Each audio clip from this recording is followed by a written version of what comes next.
Okay, so I'm going to show you the idea behind high intensity interval training for fat loss. And it may be something that you're not necessarily sure of in terms of what you should be doing from a time and effort perspective, because the waters have been kind of muddied with all that kind of stuff. And so we look at high intensity as this thing that actually is only relative high intensity, right? So it's high intensity for how you are right then, rather than what high intensity is for you, period. So I'm going to use the bike. You can use any sort of implementer tool with this, what I'm about to talk about. But we get really confused with high intensity interval training in terms of fat loss, because you have to look at what the intervals are and what the effort is that you're putting out there. So this is what a high intensity interval should look like. So I'm going to give you about 20 seconds of high intensity, and then we'll talk after that. I'll try to talk after that. All right, maybe I'll give you 30 so I can talk a little bit further. So I'm going now.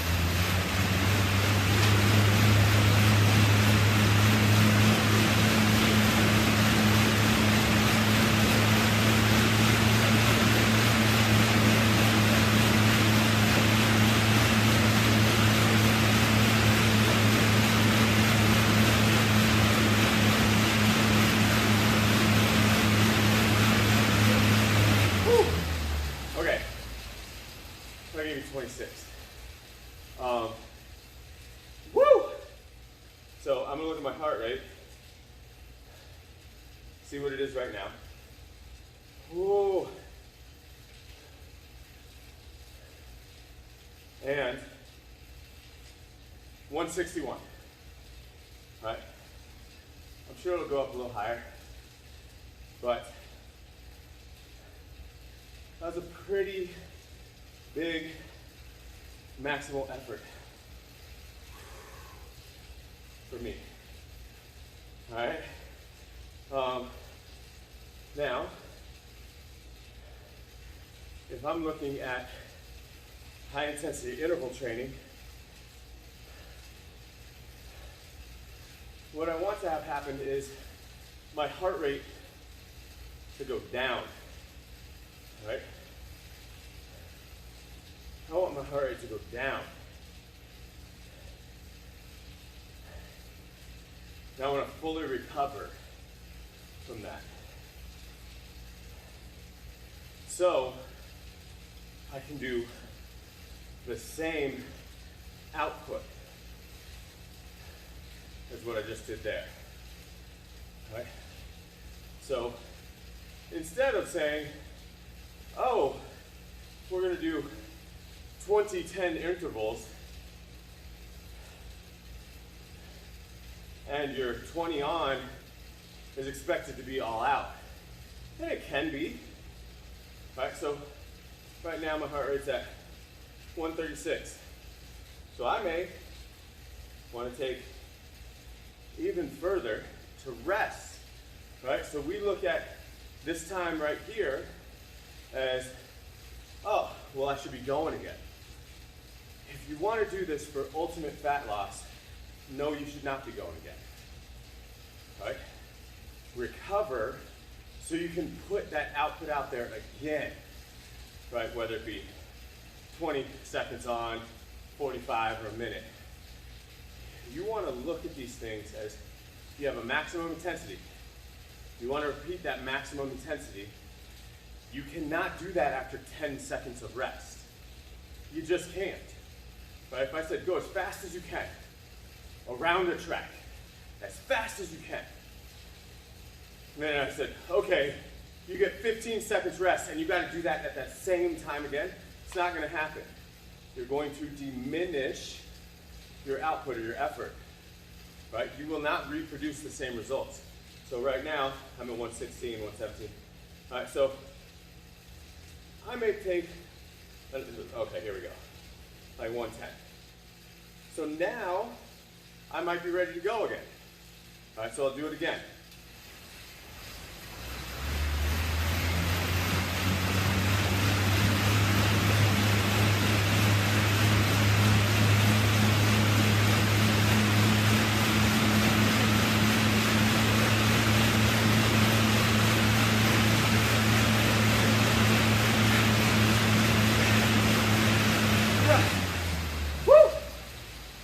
All right, that was 20 seconds. And now,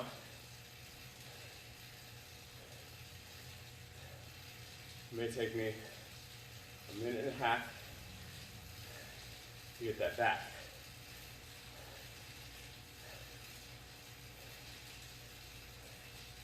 So I was at 20 seconds for like 34 miles per hour on this.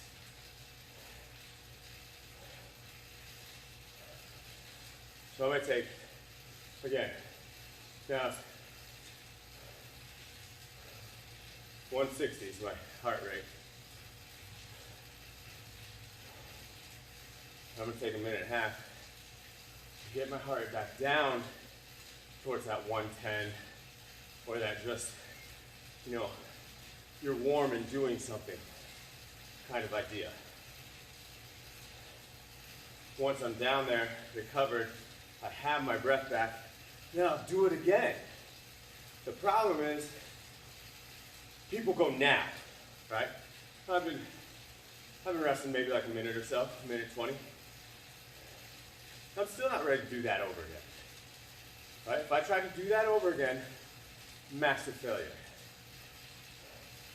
All right, so I'll rest probably 30 more seconds. All right, it's gone down about 25. And I'll do it again when that heart rate's down. Because then I can have the same output that I just did. But if I don't allow my heart rate to go down, not gonna happen. In actuality, this is what works if we're looking at fat loss. All right, so I've done maybe it's 2 sprints. Maybe I need to do 6 for the whole day of training, HIIT. Right? This is real because I can get a maximum output every time I go. All right, we're almost there. About 15 more seconds. So this might take you, 20 minutes to get 6 sprints in, but those sprints are going to be far more effective than your relative sprints. Because when you get going on that, your relative sprint might be like, if I was at 35 there, and I'm still tired, my relative sprint now might be 23. When that's not really sprinting at all. It's just you're tired, so now a slower pace is harder. That's not what we're looking for in HIIT. All right, here we go. One last time for me.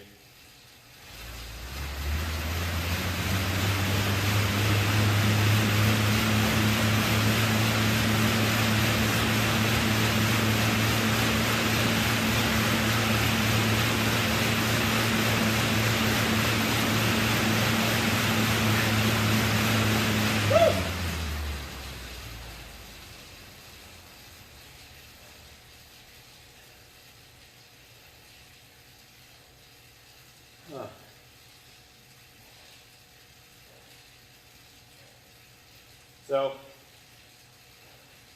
this is a little mini HIIT workout. We're going to end up with about 10 minutes.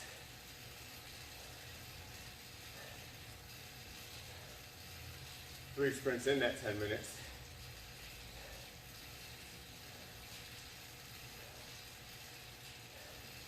And in terms of fat loss,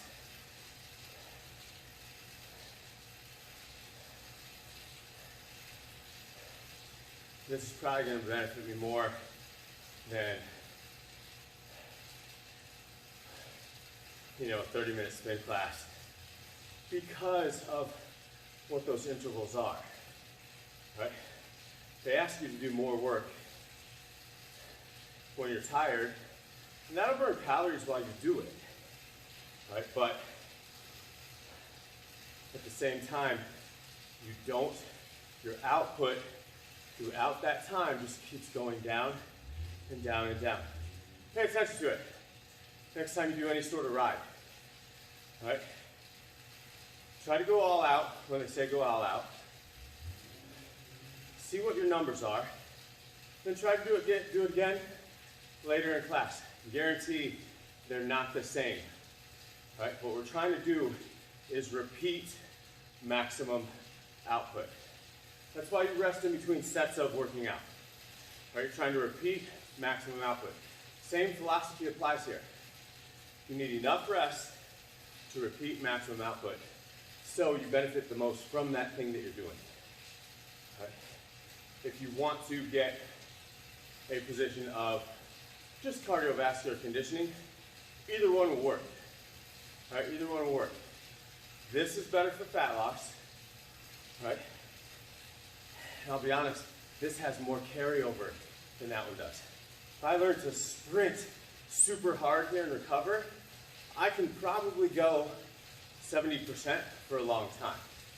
But if I go 70% for a long time, I never gain the ability to go super hard. Get it? I don't know if you get it. Anyway, time's up. That's 10 minutes. There's my little mini HIIT workout.